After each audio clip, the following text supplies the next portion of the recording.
TV और मैं हूं आपके साथ मानवी ठाकुर। शुरुआत करते हैं आज की खास खबर।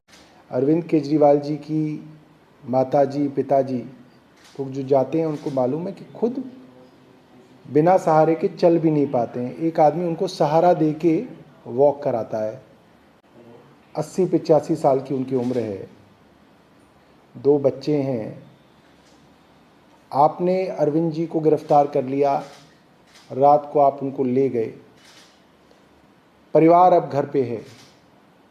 जो एक न्यूनतम मानवीयता है वो ये है कि परिवार के जो रिश्तेदार हैं, जो पार्टी के लोग हैं, जो सरकार में मुख्यमंत्री जी के साथ मंत्री थे, वो अरविंद जी की पत्नी से, माता पिता से, बच्चों से मिल के कम से कम ये तो कहेंगे कि माताजी पिताजी हम आपके साथ हैं, आपके साथ हम लोग खड़े हैं।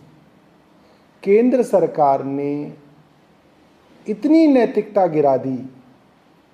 कल से अरविंद जी के परिवार को किसी से नहीं मिलने दिया जा रहा। क्यों?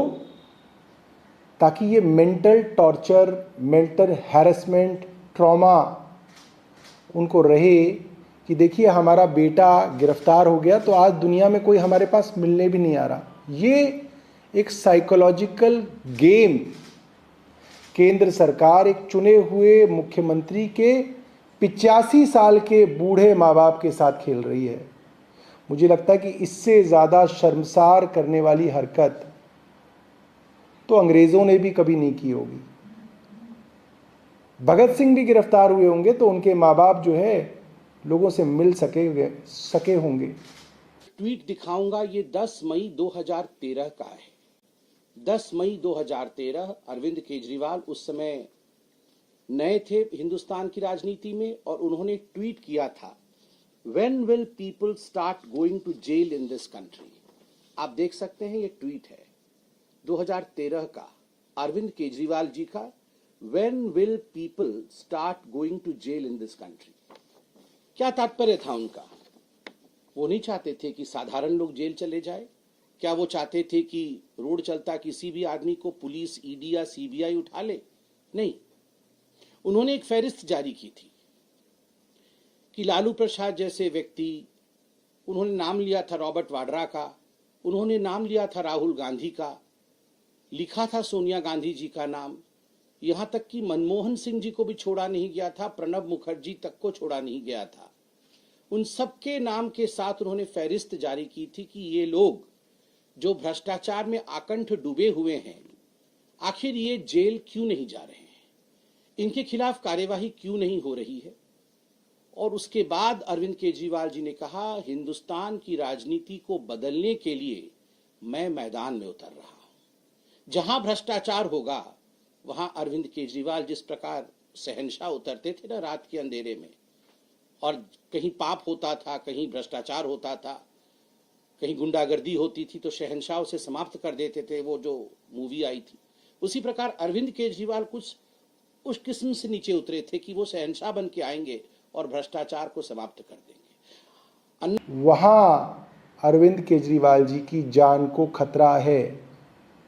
ये बात हम मीडिया में इसलिए कह रहे हैं ताकि लोग इसके लिए आवाज़ उठा सकें, क्योंकि हमारी बात तो अब केंद्र और एजेंसियों ने सुननी बंद की हुई है।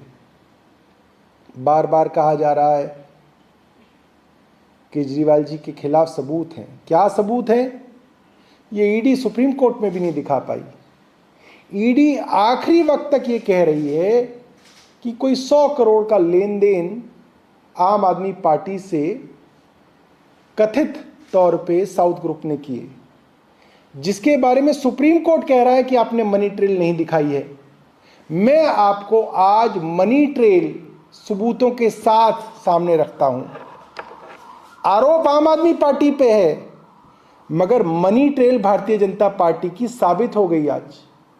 कल जब सुप्रीम कोर्ट के ऑर्डर पे भारतीय जनता पार्टी को किस किस ने करोड़ों रुपए का चंदा दिया ये डिस्क्लोज हुआ, तो उसके अंदर किनका नाम आया मैं आपको बताता हूं और सबूतों के साथ आ गया। हैदराबाद के बिजनेसमैन हैं पी शरथ रेड्डी औरोबिंदो फार्मा के डायरेक्टर हैं। औरोबिंदो फार्मा के फाउंडर पीवी रामप्रसाद रेड्डी के बेटे हैं। एक्साइज के तथाकथित मामले में ईडी ने इनको गिरफ्तार किया 11 नवंबर 2022 को। 15 नवंबर 2022 को इन्होंने इलेक्टोरल बॉन्ड खरीदे, भारतीय जनता पार्टी को दिए। ये बात स्थापित हो गई आज। उसके बाद कुछ महीनों के बाद जब औरोबिंदो फार्मा के पी शरत चंद्र रेड्डी सरकारी गवाह बन गए, पूछा था कि भ्रष्ट लोग जेल कब जाएंगे। आज कोई जेल नहीं जाएगा, हम सब बच के रहेंगे। ये अब नहीं होने वाला है। Mister Kejriwal, people are going to jail and if you are corrupt people will continue to go to jail. अगर आप भ्रष्ट हैं तो आप जेल जाएंगे। अब की रीत अलग है, अब की नीत अलग है। आखिरकार अरविंद केजरीवाल जेल क्यों गए, उन्हें गिरफ्तारी उनकी क्यों हुई, क्यों गिरफ्तार करना पड़ा? लिकर स्कैम, शराब घोटाला।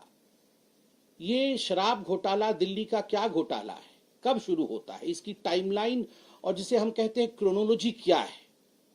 नवंबर 2021 में अरविंद केजरीवाल अनाउंस करते हैं कि हम एक न्यू एक्साइज पॉलिसी अर्थात दिल्ली में एक नया शराब नीति लेकर आएंगे, आबकर नीति लेकर आएंगे, एक्साइज पॉलिसी, जिससे कि जो दिल्ली की एक्सचेकर है, दिल्ली का जो खजाना है, वो करोड़ों रुपए से लबालब हो जाएगा, भर जाएगा और दिल्ली को बहुत लाभ होगा।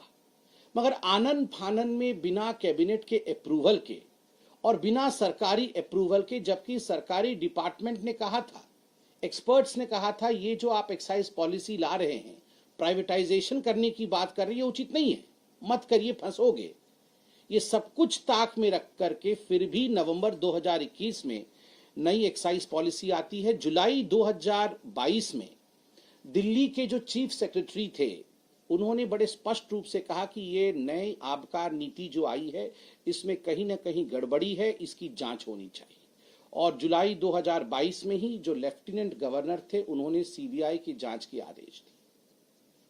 जब सीबीआई की जांच की आदेश हुई तो आनन फानन में अरविंद केजरीवाल जी ने इस न्यू एक्साइज पॉलिसी को, शराब नीति को तुरंत वापस ले लिया।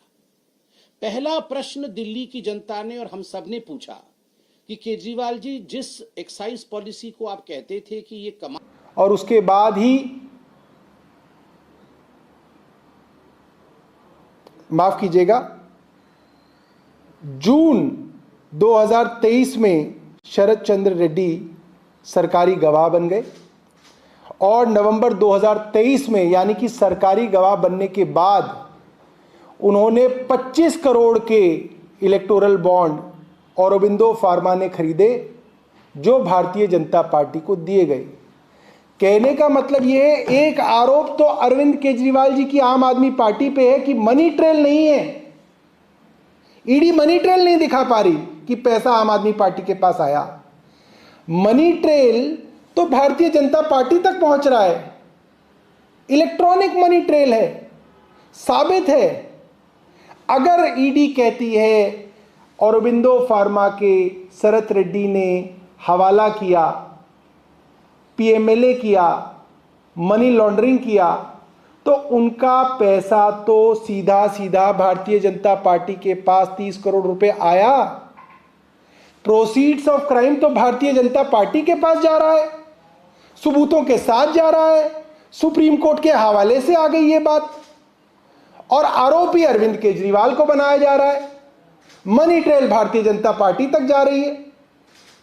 मैं नहीं जानता कि कोर्ट आज इन चीजों को वापस ले लेते हैं और कोई कारण भी नहीं बताते हैं। तो आज तक वो कारण नहीं बताया गया, उसे वापस ले लिया गया।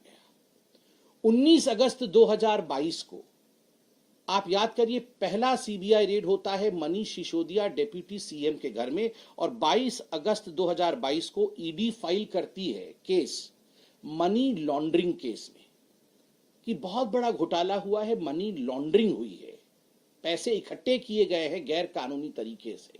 कैसे? कार्टेलाइजेशन अलाउ किया गया है। ये शराब कंपनियों का जो एक जत्था बनाया गया है जो आपस में एक दूसरे को कैसे फायदा पहुंचा सकते हैं, इसके लिए एक्साइज पॉलिसी में प्रावधान किया गया। एक्साइज पॉलिसी पहले इन शराब कंपनी जो कि अरविंद केजरीवाल जी के मित्र हैं, अरविंद केजरीवाल जी के दोस्त हैं, उनको पहले लीक कर दी गई, फिर उसको ट्वीक किया गया, उसमें बदलाव लाया गया ताकि शराब कंपनी अपने मन मुताबिक इन कानूनों में बदलाव ला सके। जो ब्लैक लिस्टेड कंपनी होती है उनके लिए कानून में प्रावधान है कि वो इस टेंडरिंग प्रोसेस में अप्लाई नहीं कर सकते हैं। मगर बड़ा दुखद और आश्चर्यजनक विषय है कि न केवल उन्होंने अप्लाई किया, अपितु उन्हें इस पूरे ठेके में शामिल किया गया। केवल इतना ही नहीं, आपको जान के आश्चर्य होगा कि ये हर कोई जानता है वैसे,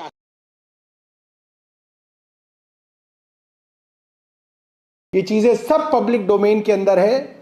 मैं भारत की जनता से हाथ जोड़ के निवेदन करूंगा और भारतीय जनता पार्टी के समर्थकों को खास तौर पर निवेदन करूंगा जो कल से अरविंद केजरीवाल को गाली दे रहे हैं, जो खुशियां मना रहे हैं, लड्डू बांट रहे हैं भारतीय जनता पार्टी के कुछ समर्थक कि अरविंद केजरीवाल को जेल भेज दी। आप जरा ये भी देख लीजिए कि ये पैसा तो भारतीय जनता पार्टी की तिजोरी में आया है। आप ये नैतिकता का सवाल भारतीय जनता पार्टी से पूछ नहीं पाएंगे, मुझे मालूम है, मगर आप ये सोचिएगा मन में कि खुशियां तो आप अरविंद केजरीवाल की गिरफ्तारी की मना रहे हैं और पैसा भारतीय जनता पार्टी को मिला है। बहुत बहुत धन्यवाद।